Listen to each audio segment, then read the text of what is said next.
अस्सलाम वालेकुम dear students and viewers. तो उम्मीद है कि आप सब खैरियत से होंगे। आज मैं आपको पढ़ाने जा रहा हूँ एक्टिव वॉइस और पैसिव वॉइस को। क्या एक्टिव वॉइस क्या होती है और पैसिव वॉइस क्या होते हैं। तो सबसे पहले हम सीखते हैं एक्टिव वॉइस को कि एक्टिव वॉइस क्या होते हैं। तो सबसे पहले आपने याद रखना है कि एक्टिव वॉइस और पैसिव वॉइस को सीखने के लिए आपको सेंटेंसेस को याद होना चाहिए, आपको सेंटेंसेस आना चाहिए। अगर आपको सेंटेंसेस नहीं आते तो फिर भी ठीक है, आप सीख सकते हैं, लेकिन सेंटेंसेस आना बहुत लाजिमी है। अगर सेंटेंस आपको आएंगे तो आपको एक्टिव वॉइस, पैसिव वॉइस और पैसिव वॉइस सीखना बहुत आसान हो जाएगा। तो सबसे पहले पढ़ते हैं एक्टिव वॉइस को कि एक्टिव वॉइस क्या होता है। तो याद रखिएगा कि एक्टिव वॉइस में जो है इसका जो स्ट्रक्चर है वो तीन चीज़ों से बनता है। जो पार्ट्स ऑफ स्पीच के हिस्से हैं। सबसे पहले क्या होता है, सब्जेक्ट, वर्ब एंड ऑब्जेक्ट। ठीक है, सब्जेक्ट, अब सब्जेक्ट, वर्ब, ऑब्जेक्ट ये क्या होते हैं। सब्जेक्ट वो होता है जो काम कर रहा होता है। ऑब्जेक्ट वो होता है जिसके ऊपर काम किया जा रहा होता है, जिसके ऊपर काम किया जाता है।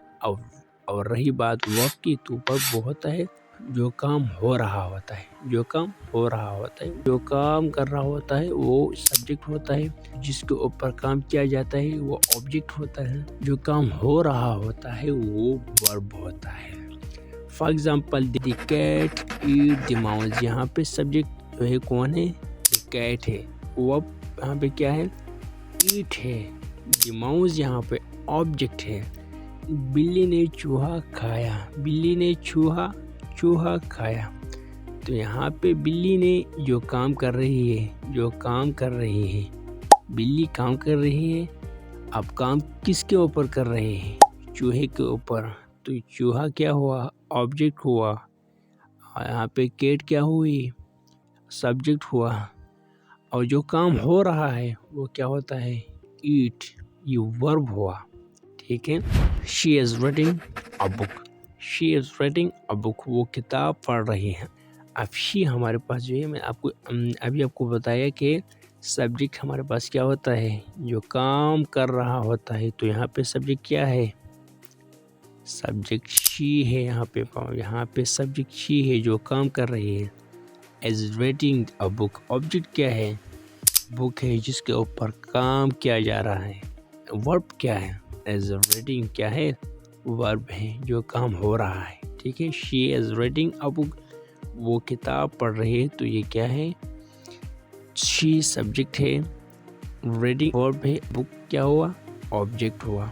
ठीक है, अब चल पढ़ते हैं पैसिव वॉइस के ऊपर के पैसिव वॉइस क्या होता है। What's passive voice?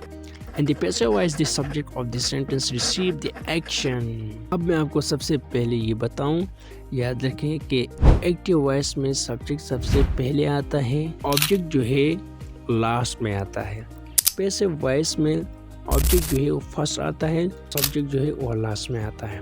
अब ये बात याद रखने की कि अब जो वर्ब जो है, जो ऑब्जेक्ट जो है सबसे पहले आया, सब्जेक्ट जो है लास्ट में चला गया।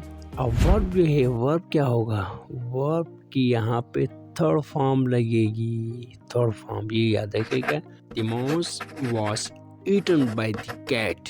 वही के वही जुमला है, वही के वही काम हो रहा है। ये बोला जा रहा है कि चूहा बिल्ली के जरिए खाया गया और बिल्ली ने चूहा खाया। एक ही जुमला हुआ ना, एक ही, बिल्कुल सेम है, वही की वही बात है। लेकिन सब्जेक्ट जो है लास्ट में गया, ऑब्जेक्ट जो है पहले आया, वर्ब की थर्ड फॉर्म लगी। चूहा ने बिल्ली खाया, बिल्ली ने चूहा खाया और चूहा बिल्ली के जरिए खाया गया। तो एक ही बात है, एक ही सेंटेंस है। अब यहाँ पे द माउस क्या है, द माउस ऑब्जेक्ट है। क्या है, द माउस ऑब्जेक्ट है। अभी मैंने आपको बताया कि ऑब्जेक्ट वो होता है जिसके ऊपर काम किया जा रहा होता है, वो क्या होता है, ऑब्जेक्ट होता है। वाज ईटन यहाँ पे क्या है, वर्ब की क्या है, थर्ड फॉर्म लगी हुई है, बाय द कैट क्या हुई, सब्जेक्ट है। ठीक है, a book is being read by हर।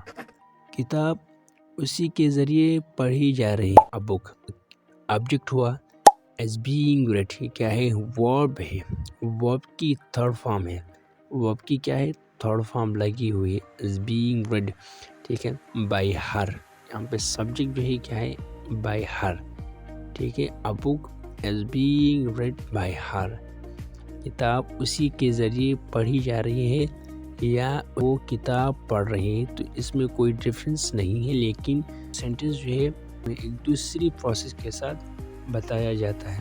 उम्मीद है कि आपको एक्टिव वॉइस और पैसिव वॉइस समझ आ चुका होगा। तो अगर नहीं आया तो मुझे बताइएगा, मैं आपको दूसरे लेक्चर में आपको दूसरा लेक्चर डिटेल के साथ दूंगा। तो मुझे दुआओं में याद रखिएगा।